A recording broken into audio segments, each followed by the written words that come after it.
آپس میں اٹھنا بیٹھنا ضرور ہونا چاہیے. اسی طرح سے میرے بھائی نمبر 3 زوجین. شادی کے بعد بھی ماں باپ کو چاہیے کہ اولاد کی فکر کریں. صحیح بخاری کی روایت حضرت فاطمہ الزہرا رضی اللہ تعالیٰ کی شادی ہوئی, حضرت علی کے ہاں چلی گئی.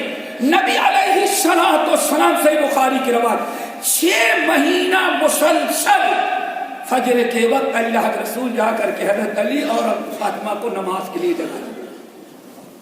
اور صحیح بخاری کی دوسری رقم ہے نبی علیہ السلام آدھی رات جا رہے ہیں, بیٹی اور داماد کے پاس دروازہ کھٹکھٹایا, حضرت علی دوڑے, فاطمہ دوڑی. کیا ہوا؟ اللہ سبحانہ سو رہے تھے, تہجد کی نماز تم دونوں نہیں پڑھ رہے. اللہ اکبر. تو ایسا نہیں کہ شادی کی فرصت مل گئی. اسی طرح سے اولاد کو بھی چاہیے کہ شادی کے بعد بھی ماں باپ کے پاس آنا جانا, ان کے دکھ درد میں کام آنا, تاکہ تواصل باقی رہے. اللہ تعالی ہم سب کو عمل کی توفیق نصیب فرمائے. اقول قولی ھذا واستغفر اللہ من کل ذنب واتوب الیہ.